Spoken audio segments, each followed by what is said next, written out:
Selamat datang kembali di channel Aziz PW. Semoga informasi yang kami sajikan ini bisa bermanfaat untuk kita semua. Silakan menonton hingga habis agar kalian bisa menangkap isi video. Memang dalam seni pewayangan, ada banyak sekali kisah yang disajikan para penikmat seni pertunjukan wayang. Pasti tidak asing dengan kisah-kisah yang diambil dari karya sastra kuno, mulai dari Ramayana sampai Mahabharata.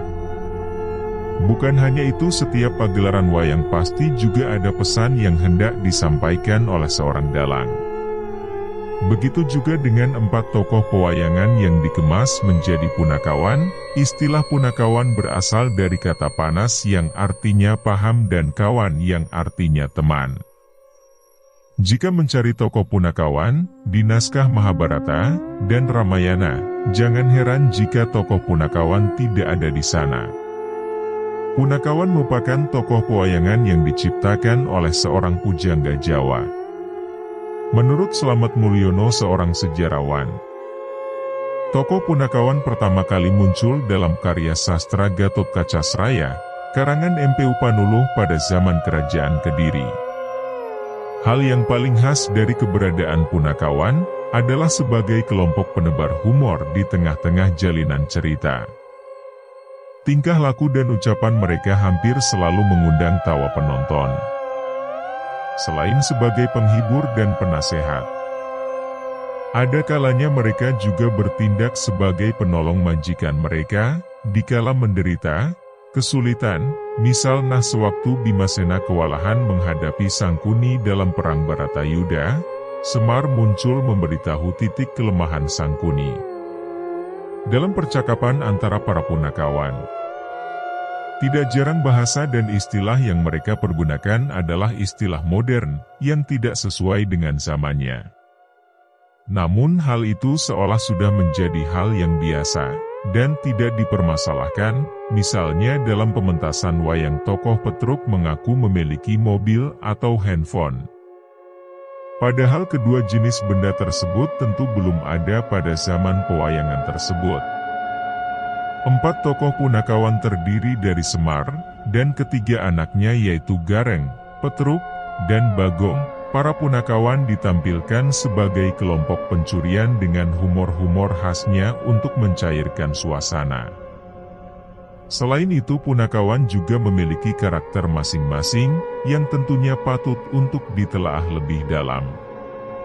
Seperti apakah makna filosofi yang terkandung dalam karakter masing-masing punakawan tersebut? Mari kita bahas dalam artikel berikut. 1. Semar. Semar adalah satu tokoh yang selalu ada di punakawan.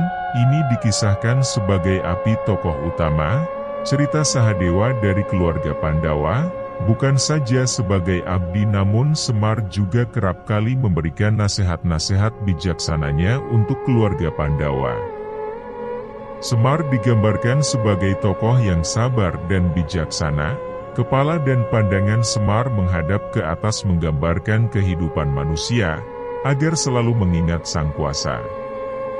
Kain yang dipakai sebagai baju oleh Semar lain. Semar Parangkusumorojo merupakan perwujudan agar memayu Hayuning Banowo atau menegakkan keadilan dan kebenaran di bumi, sedangkan dalam kalangan spiritual Jawa Semar dianggap sebagai simbol keesaan. 2. Gareng. Gareng dalam cerita pewayangan Jawa diceritakan, Nala Gareng adalah anak genderuwo, yaitu sebangsa jin yang diangkat oleh Semar. Pancal adalah nama lain Gareng yang artinya menolak godaan duniawi.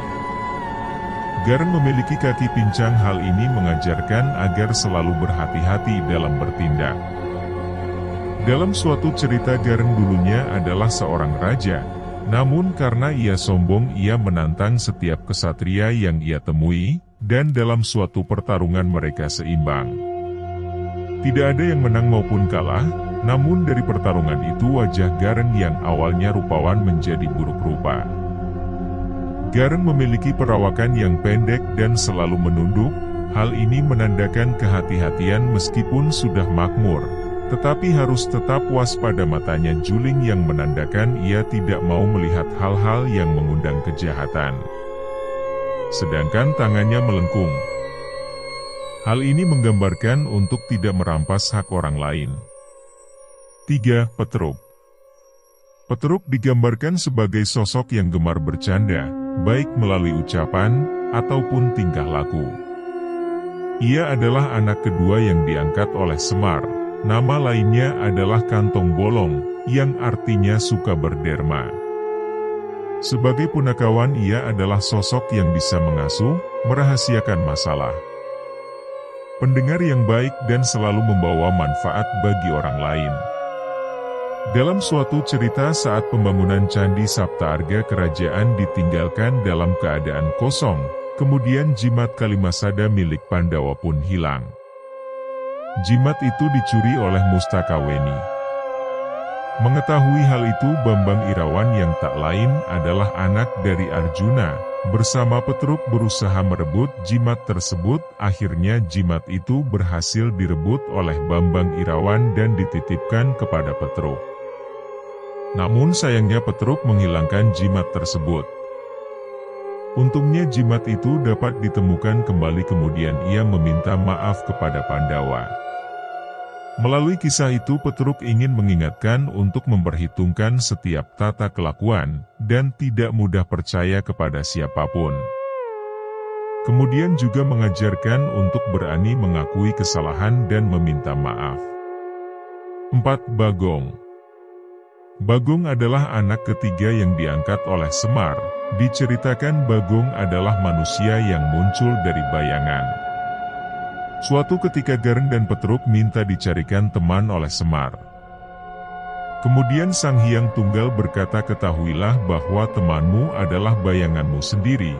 Seketika sosok Bagong muncul dari bayangan. Sosok Bagong digambarkan berbadan pendek, gemuk, tetapi mata dan mulutnya lebar, yang menggambarkan sifatnya yang lancang namun jujur dan sakti. Ia kerap kali melakukan sesuatu dengan tergesa-gesa. Dari sikap Bagong yang tergesa-gesa itu justru mengajarkan kepada kita untuk selalu memperhitungkan apa juga dilakukan agar tidak seperti Bagong. Tokoh pewayangan satu ini juga mengingatkan bahwa manusia di dunia memiliki berbagai watak dan perilaku. Tidak semuanya baik, sehingga setiap orang harus bisa memahami watak orang lain, toleran dan bermasyarakat dengan baik. Itulah sekelumit penjelasan tentang makna filosofis tokoh pewayangan Jawa yaitu Punakawan. Semoga informasi ini bisa memberikan pengetahuan dan setidaknya bisa memberikan manfaat kepada kita semua.